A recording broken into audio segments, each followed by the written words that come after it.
I could have had to attack the recon, the tank. Didn't even have to do that. So actually it was like an easy scenario. I didn't even have to sack this tank either. I did it the turn after. And then I just won.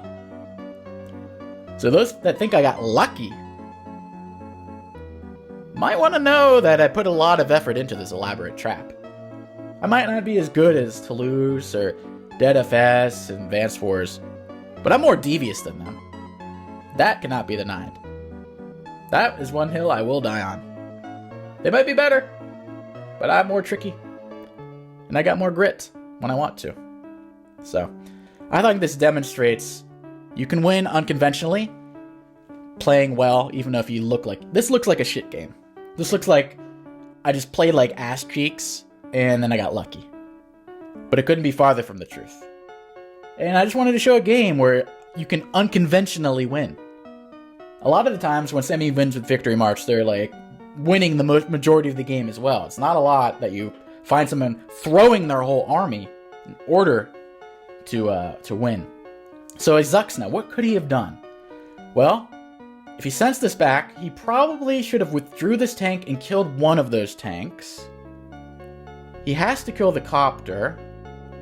Honestly, he's in a difficult position, because if he doesn't attack me, I'm going to take heavy advantage of it. So he's kind of in a, not lose-lose, but this actually is a lot worse for him than it might appear on paper, because, I mean, what, he's going to allow me to not, is he not going to shoot me here? Is he just going to, like, keep that there and shoot the infantry? What is he going to do? Like, just take that tank shot to the face? Is he going to let this copter live? What, like, is he just going to take one tank kill and then 3 surround, like, it's a trickier position for him than it might appear originally. But I thought this was a very interesting game. It was a very short game, especially considering Zuxna took like 2 to 3 hours per turn. He was, when I say he was rushing me, I'm not exaggerating. This guy, he was playing it like a live game.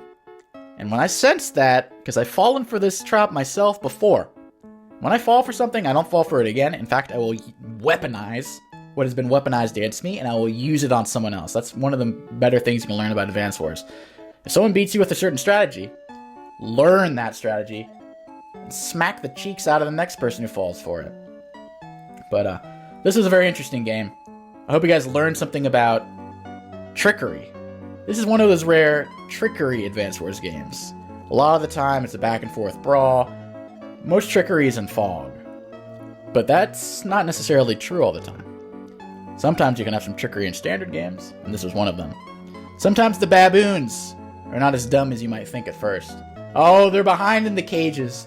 They don't know how to say peanut. They don't even know the concept of a banana or colors. But they'll rip your genitals off and beat you. I couldn't say that with a straight face. So yeah, anyway, hope you guys were entertained. If I win, or if my next round, I'll probably be playing Lord Clefairy, from what I'm seeing, and he's the #1 ranked player in the tournament. So, like I said, I'm happy to win one game. I'm probably gonna get my ass cheeks destroyed the next game. You know, trickery. Once you do one tricky thing, you're gonna know about me. So, anyway, I hope you guys learned something. Hope you guys were entertained. I certainly was, and I'll catch you guys next episode. Peace.